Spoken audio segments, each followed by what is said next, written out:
enjoyed. Well, I grind Yu-Gi-Oh! We are back with the TCG finals, Team 7 was able to get revenge. I think we have RUBEN in the finals. I hope RUBEN wins. You know, I'm rooting for him, but yeah, it really let's was. See who, you know, we're still living on that excitement that just happened. We also got to crown our first ever Yu-Gi-Oh! Duel Links Rush Duel World Champion, along with the Yu-Gi-Oh! Speed Duel Links World Champion as well. It's just been an amazing day. We also had all those awesome matches for the TCG in day number 1. 28 of the best players gathered here today, and now we're down to the final 2. Yeah, I've had just so much a range of emotion. I had to hold back my tears up to this point, and we still have one more match to go. In fact, it is the moment that we've all been waiting for all this let's weekend. Get into the TCG After 7 finals rounds of Swiss, right as now, well as 2 playoff rounds, let's see who we the have finally reached will be. the finals of the TCG category, and we are about to meet our 2 duelists. Take it away, Kangas. All right. Hello, duelists from around the world. Count yourselves among the lucky, for today you get the opportunity to witness greatness. This weekend, dozens entered, but only one will remain and take this trophy as your world champion for TCG/OCG. Without further ado, let's meet our grand finalists. Up first, in the blue chair from Miami, Florida, RUBEN Penaranda! All right, we got RUBEN. And his opponent in the red chair from Peak Hill, New York, Mark Solis! All right, so we got 2 Americans in the finals. For the first there will be an time in American history, champion, your which we grand love. finalists are both representing North America. Make some noise, fellow duelists, for your TCG/OCG finalists. Casters, take it away. All right, thank you kindly, Kangas. This is a fantastic matchup. I really can't wait to get this thing started, but we got a few things to take care of first. Goes. Obviously, you know, those decks had to be shuffled first really, really well, because the way those cards come up on top is going to determine the fate of these 2 duelists this weekend. It's been a long road for Mark Solis. It looked for a while that, you know, might not even be here, but he's made it to the tournament, and he's absolutely made the most of this experience. So far, undefeated on the weekend with only a draw. That's right. He came in first after Swiss, but his opponent, RUBEN, he started off hot yesterday, winning the first 3 rounds of Swiss. Took a little bit of a bump, you know, unlucky draws there, lost the next 3, but didn't let him get it to him emotionally or mentally. He was able to bounce back, win that last crucial round to give him that chance, that opportunity to make it into top 8, and now he finds himself in the finals against another player from the United States in Mark Solis. So his opponent Mark is Solis undefeated has been with Jerome's only favorite a draw, for this no entire losses. tournament so far. That's wild. He's been really consistent up to this point. RUBEN has been one of my favorites, but you know, getting that a little bit lacking in the middle part of the tournament, but he caught back up, and now he's made it all the way to the finals. That's right, and you may know me as a caster, someone who works at Konami now, but I'm also a duelist. And as I've been casting these events for the past couple of years, there's been one player that has been I didn't really know him very well, and it's RUBEN, and he's just been coming out of the woodwork, doing so well at all these tournaments, and he really caught my eye, and I was like, this kid is special. He won a couple of Team YCSs with his friends. He's been practicing, playing hard, and now he's made it all the way to the World Championship. I just can't believe it. But either way, no matter who wins, the United States of America will be winning the World Championship this year, but who it's going to be is yet to be determined.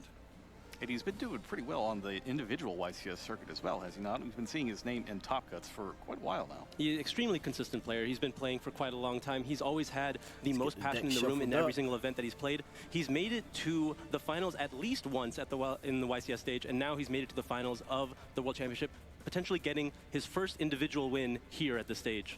It's not a bad one to have as the first one on your resume. Definitely not. Now you see the players are getting ready, getting shuffled up before game number 1. This will be our last match of the tournament. The event will be over after this. We've already crowned a few world champions, and we have one more to crown here between these 2 players. You see the records right down there: 8 wins, 0 losses, 1 draw versus 6 wins and 3 losses. If you were in a situation like this, would you rather be the player who's been running hot all weekend and haven't taken a loss yet, or the player who's faced some adversity and been able to pull out of it? I think it's hard to say. I think at this point, once you've played this many rounds, you've made it up to the world, the final stage. It doesn't matter what your record is. There's only one more game left to play. Yep, you got to put those losses behind you or those wins behind you. You can't be too confident just because you've won all your rounds leading up to this. And at the same time, if you lost a few rounds, you can't let those get to you, and you have to remain vigilant, physically and mentally aware and focused before this next match is about to start. Duelists are getting close to being done with their shuffling there. We see them passing the decks over to each other for their final cuts. Each player will cut their opponent's deck. There we go. That one last cut, what cut that could mean the most here. All and right. With that, their fate is set. The decks have been shuffled. The players are ready. I am just so excited that we're about to crown a new TCG/OCG Yu-Gi-Oh! World Champion. Oh man, this is the most important tournament of the year. This is what the players play for all year, and especially Ruben, you know, he was part of the world's qualifying point playoffs, so you know it was a year-long journey for him, and now he's finally made it up against Mark Solis for the last time of the weekend. It's time to duel. All right, let's get it. Game number 1 starting. So here we go. It's game number 1 of the finals of the 2024 Yu-Gi-Oh! World Championship. Ruben gets to go first here with his Yubel deck. We've seen him take the lead in several games at this point, and the Yubel deck is so strong at going first, it's almost unstoppable. Ruben, carrying the hopes of Jose along with him, is going to start this duel off. Matchup is draw or standby. Fiendsmith Snake Eye versus Fiendsmith Yubel. Ruben starts off with Samsara D Lotus. Enough to get the entire combo started on its own, but not nearly as powerful as opening something along the lines of opening of the Spirit Gates. So just only an individual combo, but we're not stopping anything this far. Yep, since RD Lotus is going to attribute itself to special summon Spirit of Yubel from the deck. On summon Spirit of Yubel is going to let Ruben add or set a card that mentions Yubel, and yep, Nightmare Pain is the go-to here. Flip the Nightmare Pain. Nightmare Pain's being activated. Is there a response? There is no response from Mark. Going to be able to destroy the Spirit of Yubel. Going to resolve Nightmare Pain, adding the Gruesome Grave Squirmer. Spirit of Yubel's effect's going to activate when it's destroyed to special summon a Yubel from the deck to the field. Looking an awful lot like his semifinal match so far with no interaction from Mark. Let's see what Ruben's next move is going to be. It looks like he is going to reveal that Gruesome Grave Squirmer to try and special summon it. Opting to special summon, special summon and destroy the Yubel. Probably trying to find more materials to add to the graveyard so he can access Phantom of Yubel from that extra deck. So we see Yubel the Terra Incarnate come down. Can I just double check Squirmer's effect? Go ahead. Yep, Gruesome Grave Squirmer does have a couple of really good effects, being able to special summon and then destroy if you so choose. When it's in the graveyard, it's also going to be able to banish itself and special summon back a monster later on. I think Mark taking note of how many summons have been done at this point. So performing a Leak Summon here, Ruben's going to send both his monsters to the graveyard to summon the Link to Unchained Soul Lord of Yama. That's going to let him add an Unchained monster from his deck to his hand. Now you're going into the Unchained part of the deck. There's only one choice, and it is Shivara. All right, and now he's going to return the 2 materials required to fusion summon Phantom of Yubel from the extra deck. Phantom Yubel is going to protect him from monster effects, as it can change the monster effect to force to become just to destroy Yubel from the deck. Now, as I said, Gruesome Grave Squirmer is going to banish itself from the graveyard to special summon back Spirit of Yubel. This is a great start here for Ruben.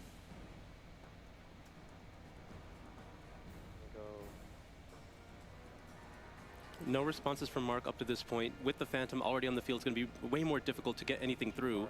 All right, the Shivar is going to destroy Spirit of Yubel. While the on-summon effect is once per turn, the effect when it is destroyed to special summon Yubel from the deck is not, or from the graveyard. But seeing as he's just put some Yubel monsters back in the deck, might as well get him from there. There's also no once per turn on summoning the Phantom of Yubel, so the more monsters you get, the more Phantoms you can summon. All right, taking a moment to consider his next move carefully. Let's see what his next play gonna be. Still 5 cards. Ruben's done this combo several times up to this point, so just has to go through the motions to try to consider what could happen from Mark's side. A Link Summon here, going to send both his monsters to the graveyard to summon Unchained Soul of Rage. Since Shavara was sent to the graveyard, it's going to let him set an Unchained Trap card from his deck. It's going to go for Abominable Chamber of the Unchained. Caster audio? I cannot.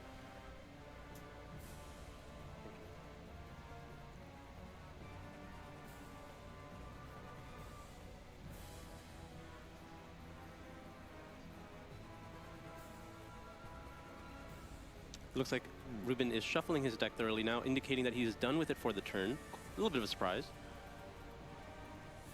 He's pretty well insulated right now. Has the Yama in the graveyard, has Unchained Soul of Rage, Phantom Yubel protecting him. He has not accessed the Fiendsmith part of his engine yet, so I'm surprised he's... Nope, doesn't look like he is going to get any Fiendsmith cards online, but during the end phase, the Samsara D Lotus is going to come back because Yubel will require something to be tributed during the end phase, or it will go to the graveyard. Opting to still tribute the Yubel anyway. Let's take another look here at Lotus. It's a bit of a tricky card. All right, Ruben is done with his turn. Let's see what Mark has in store. Yeah, very rare to see this part of Lotus's effect be activated. Yeah, so a strong start, but missing that other half of the deck here for Ruben, so it's not going to have something like DDD, High Wave King Caesar on the field. We'll see how Mark's going to pilot his Snake Eye strategy through this field. Now, he didn't interact at all during Ruben's turn, so you got to figure that his hand is full of ways to act instead. That could be the case here. Divine Temple of the Snake Eye, the first action here from Mark. Picking up half the deck, not on the top half. You know how much I love that. What do you think the over-under on number of times that the card they're looking for was in the correct half of the deck? 100% of the time it's on the bottom. Yeah. But Snake Eye's Diabell Star is going to be placed in that spell and trap zone to be summoned later on. And the next up is Bonfire. Ruben has no response.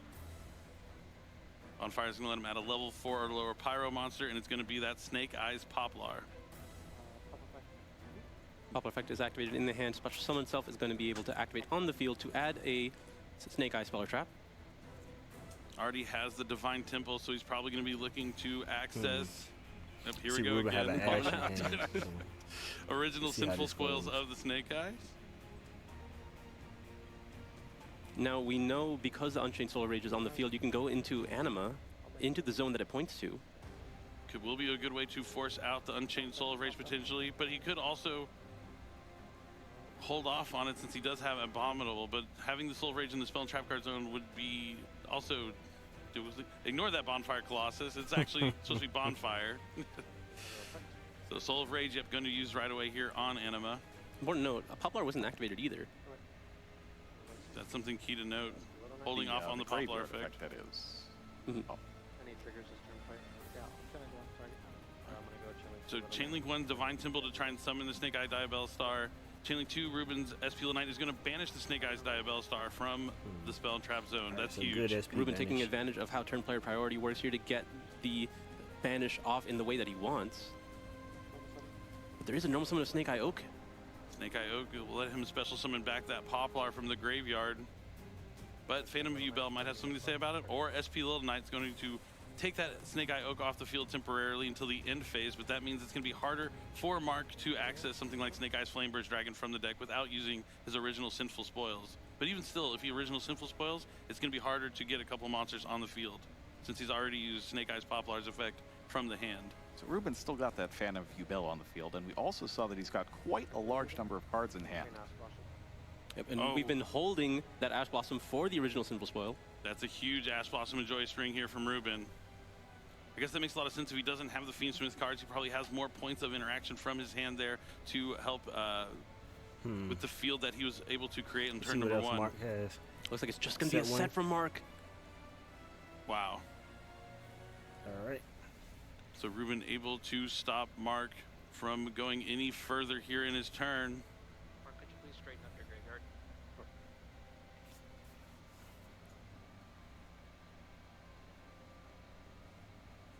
And there's no time limit in the finals, so Tough start here for Mark. however long the match takes, it'll take. Yep, Mark choosing to end the main phase here, going into battle phase. Forced to go to battle phase thanks to Nightmare Pain. Take 700. So he's going to take 700 points of damage, reflected back at him. And phase 2. And phase. Ruben gets to have another turn here. SP Little Knight resolves, summoning back the Oak as well as itself. On that card that's put on. I'm just thinking on mine. And then still in the end phase. Interesting positioning on Little Knight there. Activates the Abominable Chamber of the Unchained. Special back. Oh, for the Yama that had not been used yet, getting back the Sharvara. Things are looking really good here for Ruben in game number 1. Sugar.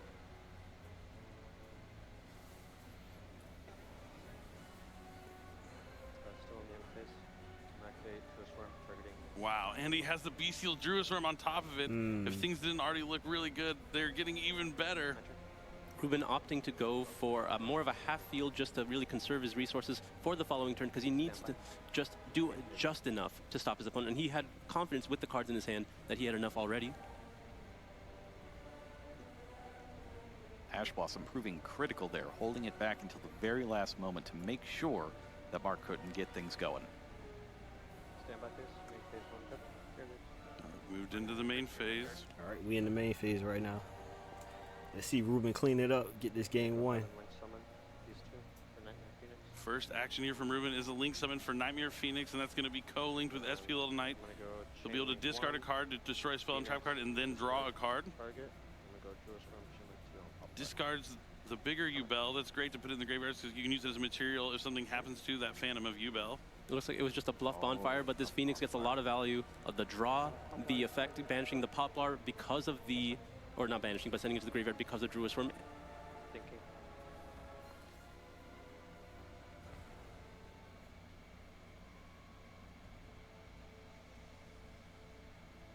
Confidently in the driver's seat right now is Ruben. Doesn't want to make any silly mistakes at this point in the duel.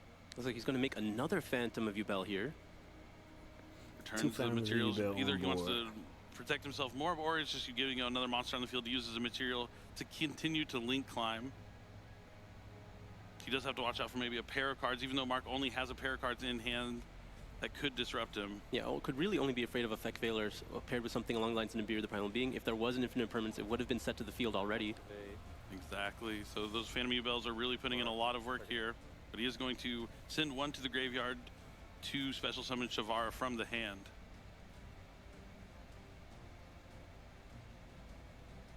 I'll go ahead and enter battle phase. Oh, opting to enter the battle phase straight up. Take 900. Another 900, since Nightmare Pain reflects the damage back at Mark. -3, -6, I'm gonna attack over. Yep. It's going to be another 700 points of damage. 54. Mar- Not 54, 57. Not going to be quite enough Back to here. 19. Because it's 19, 2000, and another 2000? Oh, actually, Yeah, it's 59. it's 59. Attack for game. All right, and Ruben takes game number 1 over Mark, and Ruben now got just game number one one. game away Let's from side deck becoming the and get Yugioh game number TCG / OCG World Champion. But you don't see a smile on his face. Still stoic, still focused. Knows that the job is All right, not Ruben locked in done and just focused. yet. Let's get this game Yeah, too, Ruben. watching Ruben, it feels like he's so locked in and forces me to just lock into the game with him. And I want to take a moment to note that Yubel has been known to be this explosive strategy, right? When it gets to go first, it really makes the biggest board that it can. And I feel like that's not what Ruben comes here to do today. At least not in game 1. He dedicated most of his deck to be able to break boards and be able to play going second. So he is a little bit lacking in what he wants to do going first. But he's able to do just enough and really conserve his resources and play really close to his chest and just really control the state of the game. And he didn't really commit any of his resources to any of those plays, and he was able to play under most of the possible responses that Mark could have had. For example, a card that I haven't seen this weekend out of any of the Yubel duelists was Rudris, Mhm. which is one of those things that you associate with kind of the Phantom high roll Yubel is full definitely a combo powerful board they card. have. Being able to I haven't protect your seen it at all plays once is this super weekend, good. and whether that's just not playing at all or just deciding that going with that more measured approach is better. That's how it's turned out, and it's worked very well so far. Yeah, I definitely like the mid-range kind of strategy here from Ruben, but at the same time, Mark hasn't lost a round yet. He did have one draw, but I'm sure he may have dropped a couple of game 1s throughout the tournament, but now he's diving into his side deck. This is where things can change up. He knows he's going to go first, so that's already, going to feel a little more comfortable, but Yubel is one of those decks that you might be able to target down from your side deck. Going into the World Championship, these were the top 2 decks that players were looking at to be the top contenders after seeing that combined Forbidden and Limited list from the OCG and TCG. And so they're definitely prepared for these matchups here in the finals. Side decking is finishing up. Second, what he's saying. If I try and focus on it, you can definitely hear them.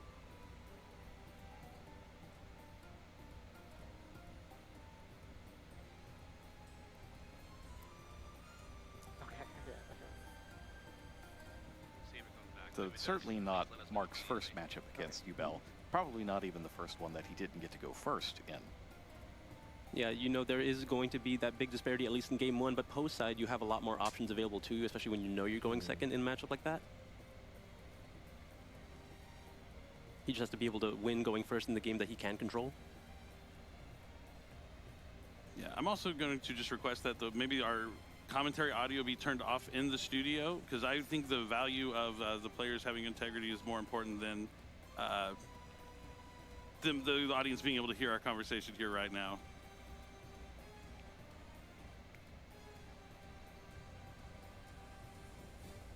So I'll take a moment and see if anyone could listen to that request, but we are excited to be here in the finals, but we are also trying to be quiet because the players are picking us up.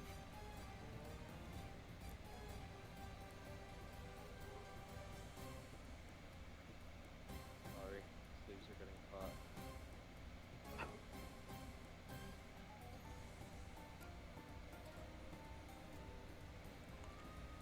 The tension is palpable in this room right now. You could cut it with a knife. I'll go first. Good luck.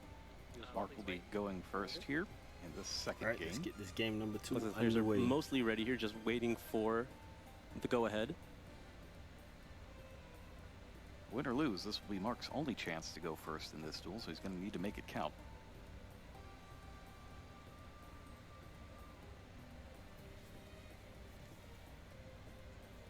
All right, it's time to do it. The duelists have side deck. They've shuffled up, and it's going to be game number 2 All right, here at the game number 2. Yugioh Let's bring World it home, Championship Ruben. 2024 in Seattle, Washington.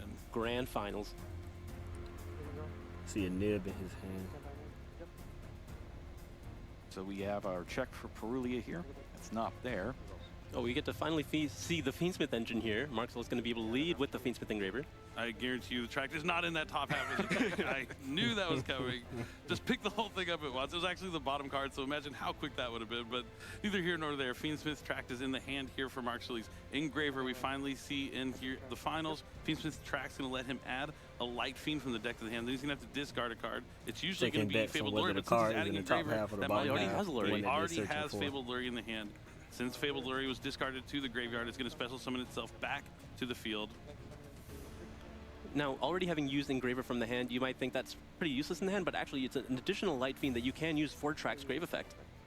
That's right, the track grave effect only fuses from hand to field, while the sequence one fuses from the graveyard. Requiem going to tribute itself, summon another copy of engraver from the deck.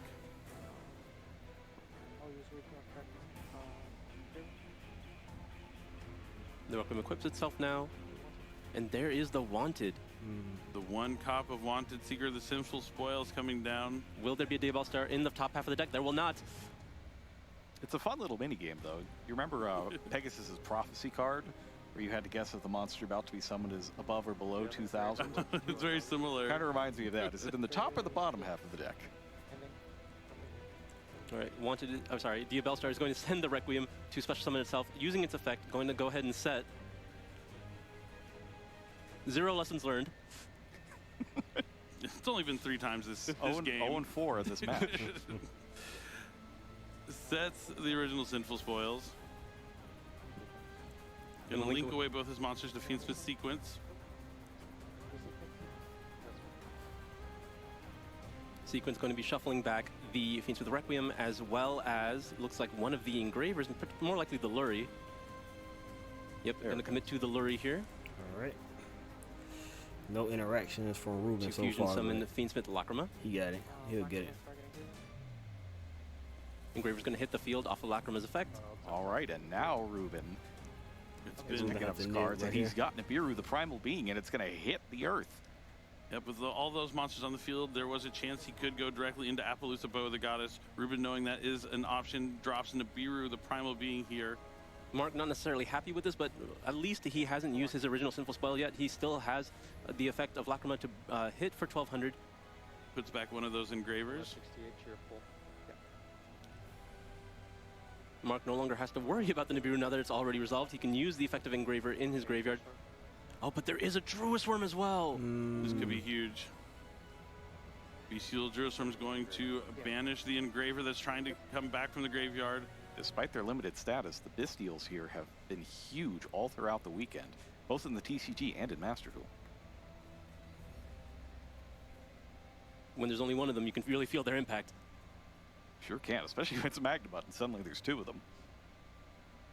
The impact of Nibiru, the impact of the Beast Heals, huge here in the finals. A tribute summon for the Fiendsmith Engraver that he added off the Fiendsmith's track. He needs a face-up card, so he's going to be able to use the effective sequence now and then send it with the original Sinful Spoils. Will there be a response from Ruben? Doesn't seem like it. Okay, the chances are pretty high he finds one in the top half this time, but... No. I regret to inform you, he's heading to the bottom half of the deck for the one of Snake Eye Ash. Snake Eye Ash effect is going to let him add that Snake Eyes Poplar to the hand, special summon itself to the field. Poplar going to be able to add likely the Divine Temple of the Snake Eye. He picked up the whole deck this time. I want to point that out. Now that it was right on top, perfect timing. Divine Temple of Snake Eyes is now in the hand for Mark Solis. Mark trying to build the board here. Ruben hit him with two interruptions. Still going to want to so clear far, this board. He doesn't want Ruben to start See his how far turn he with two gets. monsters on the field. Oh, see, he play Cosmic. Forced to use... The Bellstar is now in the Spell and Trap zone. Unfortunately, both effects of Sequence and Requiem have been used, so Engraver will not likely have anything to equip to itself to use its effect. So now we're going to be using Ash with the Dia Bellstar in order to... Seems like he's eyeing Snake Eyes Oak. Target Ash. Oak hits the field, targeting the Ash to special summon it back from the graveyard.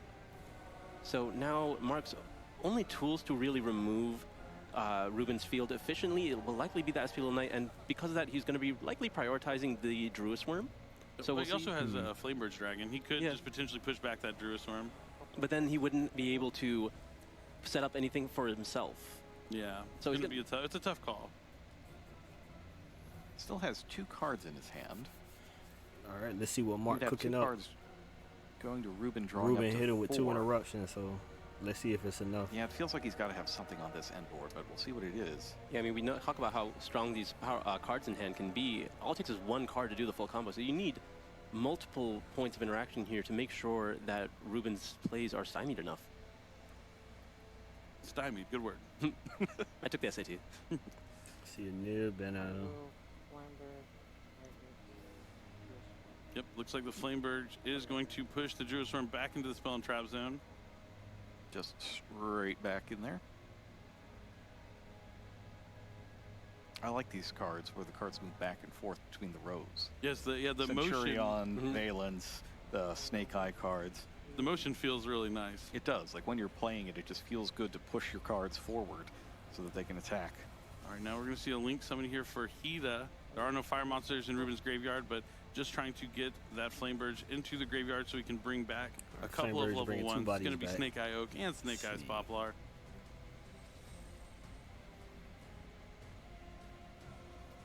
Still having to deal with the Nibiru at this point, but you do have the freedom to use SP Little Knight. But using it now means you don't have it for IP Masquerade later to get the additional value from the banish on your opponent's turn. You still have its on-field effect, of course, but just really minimizing the amount of full responses that you could have.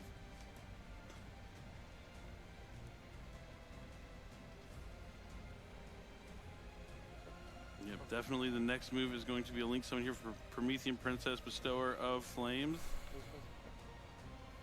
It's going to bestow flames to reignite Snake Eyes Flamebird's Dragon from the graveyard.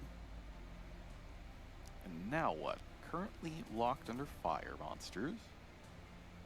No Desiree there to negate Promethean Princess, as we've seen many times. Oh, well, we did see this before from Mark. He still plays the Raging Phoenix. I love Salamander, great Raging Phoenix. It's a good link for fire you can go into. It's also great at finishing games. Let's see if he's going to link it away for World Sea Dragons Atlantis here, or if he's just going to continue his progression of plays. That would be another way to actually remove this Nibiru without having to waste the the SP Little Knight.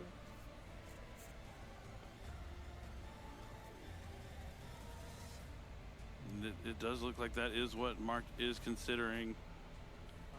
Yep, he's going to use World Sea Dragons later. It's going to banish all monsters on the field and special summon them back. Mark gets to choose if they go face up, face down, all their positions. But since that Nibiru is special summoned, Ruben special summon a monster which will activate the effect of Promethean Princess to destroy the Snake Eyes Flamebird's Dragon and the Nibiru, the Primal Being. Now he can use the Raging Phoenix just to put another monster on the field. Looks like he is going to do just that. Since a fire monster was destroyed, the Salaman Great Raging Phoenix special summons back from the graveyard and gains the attack of the monster destroyed, but chances are it'll be used as a link material here, and that is the case because he wants to get that princess back into the graveyard. Mark really burning through the fire monsters in his extract, but he had a plethora of them. Now he's going to use Snake Eyes Diabell Star to place Flamebird's Dragon from the graveyard in the spell and trap zone and special summon itself out to the main monster zone. And he still has the 2 non-link monsters needed to summon IP Masquerena. I don't know if I've ever seen this board state before, but you know, having to play through Nibiru and Druid Swarm, you have to be able to adapt on the fly and find still a strong board at that, because the way to deal with IP is to go to battle phase, but he has the World Sea Dragon's Lantis co-linked with the Nightmare Phoenix, so if he tries to go to battle, he can destroy monsters at any point in the battle phase. Exactly, and he still has the Flamebridge in the spell and trap zone, so he didn't even lose access to it because of the Divine Temple. So anytime Ruben would summon a monster, he can push up that Flamebridge and then still has access to a powerful Little Knight while also getting back all the advantage from your graveyard. Beautiful play here from Mark Solis. It's a really smart field, smart line of play. And it's not something you usually see because you associate these cards with finishing the duel on turn 3 or beyond. Indeed. Let's see what he got off of that draw from Wanted Seeker, the Sinful Spoils. Just going to be a pass back here. All right, Alright, Ruben let's see what draws kind of 4 plays cards in Ruben hand have. versus the Atlantis, Nightmare Phoenix, IP Masquerena, the Divine Temple, the Snake Eye, and a spell card version of Snake Eye's Flamberge Dragon. And he starts off with Fiendsmith and Graver. Oh, but there is an Ash Blossom to meet it. That was going to be one of the more powerful effects because it was going to demand answers immediately as soon as it hits the field alongside a Requiem. Has he got the throne? He does. Nightmare Throne for Ruben. He baited out the Ash, and now he's free to either destroy or add from his deck. Probably going to destroy Spirit of Yubel, if I had to guess. But I've been wrong before, but nope, this time I'm right. It is Spirit of Yubel being destroyed, so he's going to try and special summon a Yubel from the deck. The faster that he could put up the Phantom Yubel, the faster that he could answer the IP Masquerena. Yeah, I'll target. All right, since the monster was summoned, Divine Temple of the Snake Eye is going to allow Mark Solis to push forward that Snake Eyes Flamebird's Dragon into the main monster zone. All right, so now going Alright, into the Phantom of is Yubel, on the field. which will likely force the Princess in the graveyard. Oh, doesn't seem to it. Normal summon Samsara D Lotus. You can tribute that off the field to special summon a Yubel monster from the deck.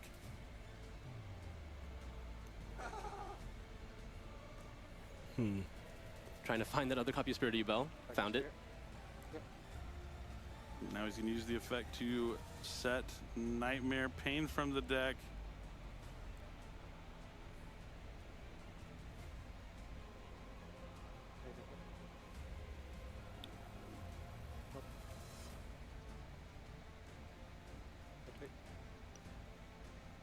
Nightmare Pain is activated, going to be able to use its effect here. It looks like Mark has no responses. He needs to force out the Phantom of Yubel at some point if he wants to slowly get gaining the advantage. value out of his IP Masquerena. Back to Spirit in the graveyard. You flip the green card to red, please. Sorry. Thank you.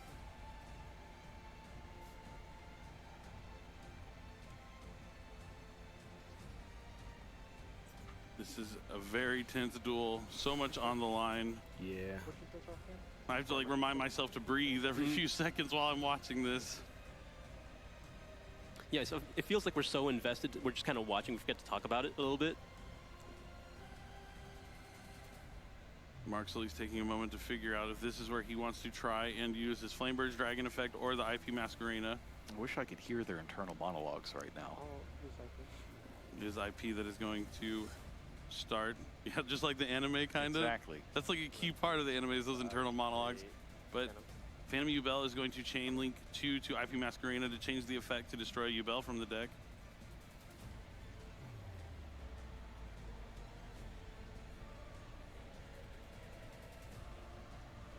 Looks like he's thinking about destroying Spirit of Yubel again.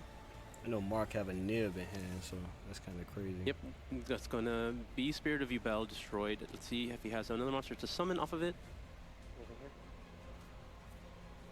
Nope. Doesn't look like it. So he'll reveal Gruesome Gravescorn to spell summon that from the hand and destroys Yubel. And now he's going to use Yubel's effect.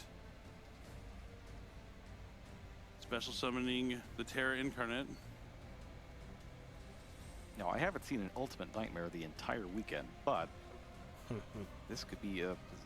If you can take this Terra Incarnate off the field and have it summon nothing in return, that could be huge. Well, I think that's why he's been holding Nightmare Throne's effect, right? Right. That's right, he hasn't used it yet. Okay. He's been saving it for this princess that he knows is lurking in Mark's graveyard. Yeah, he's trying his best, but there's still plenty of interaction here from Mark's side of things. The Zealantis is really troublesome just sitting there on the field. Yeah, you can't go straight into the battle phase now. Not that the IP Masquerade is much more of a threat. Yep, he might be considering Princess here. Yama on summon will activate the effect to add an Unchained monster. It's going to be that Shavara.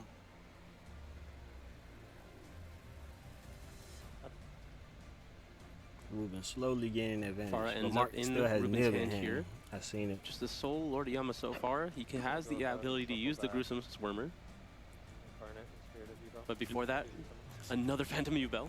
Yeah, oh man, you would think that he wanted to maybe get that Princess effect out before another Phantom touchdown.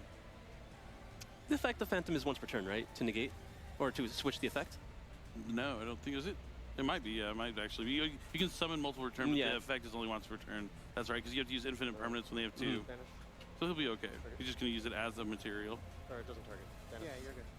Yep, banishes Gruesome Grave Squirmer to special summon back Spirit of Yubel. Shavara is going to go after that Spirit of Yubel. I'll go chain one, chain two. Nightmare Throne's effect has not been used. And now it will be, so he's going to be able to set the trap from the deck and special summon a Yubel of a different level from Sphere to Yubel. One up or one down, and it is going to be the Terra Incarnate yet again. The Terra Incarnate from the Nightmare Throne, and then from the Spirit of Yubel back to the Yubel that was shuffled into the deck earlier? Yep. From the graveyard. Luckily, Spirit of Yubel can summon from anywhere. Anything here? Nope. No link summon. Ruben finding a way here. Gonna make Anguish. Anguish will let him use one of Mark's monsters as a material. Summon. Do you have any triggers? Yeah, this is what I was talking about earlier. Ruben's deck plays a lot of these cards that are not typically in the extra deck, choosing to have more utility going second than utility going first.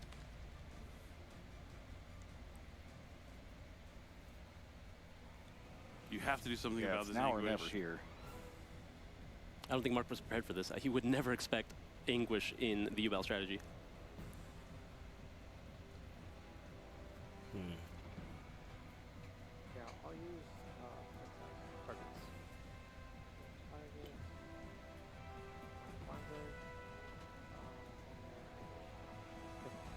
That's gonna resolve.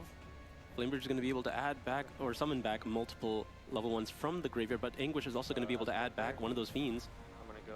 And the Princess being co-linked with the Zealantis means now there are 3 monsters that are co-linked, so that'll be more cards that can destroy during the battle phase potentially. Ruben's going to use Yama's effect to banish itself from the graveyard since the card was destroyed and summon back a fiend. Anguish put back one of those Phantom Yubels.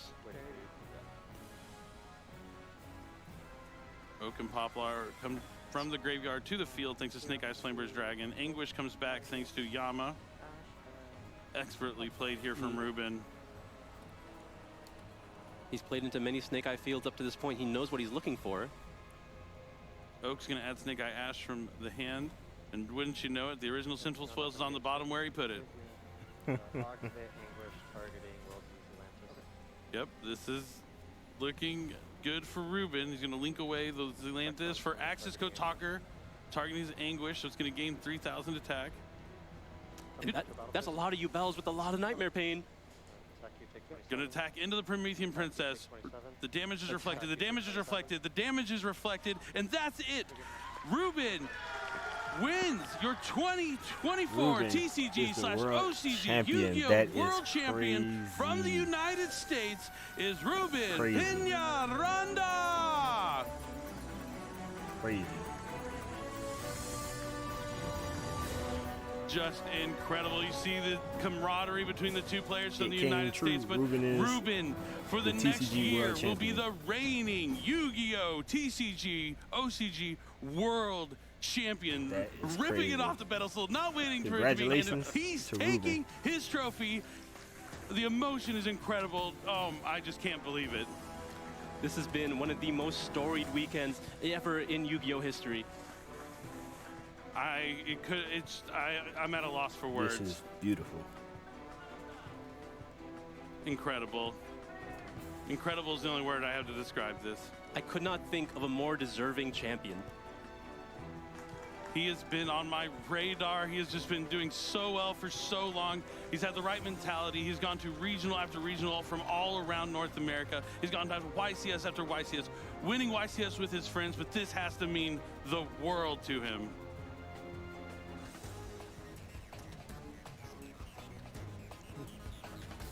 Absolutely amazing. Just overwhelms much. It's right, it's like it's kind your of boy like a Igran cascade Yugioh. of emotions Shout that out hits to you. It's not just Ruben because you won, from because you're just so Miami. focused, always Congratulations, focusing on the man. next round. It's not over till Long it's over. The overdue. job isn't done You are the until you world finally champion. finish the So tournament. like, comment, So you subscribe, finally share won, the and then when you videos. finally On hit the road that to 1,000 moment, subscribers. and it's just a Let's get it. waterfall of We are out. emotions. Just congratulations to Ruben Peñaranda. Congratulations to Ruben. Got to give him a sec to get all these emotions through, letting it settle in. There he is representing the United States of America. And after so many years of the United States not being able to claim that World Championship trophy, we've now won 2 years in a row, back-to-back in a row. That's World crazy. Championships.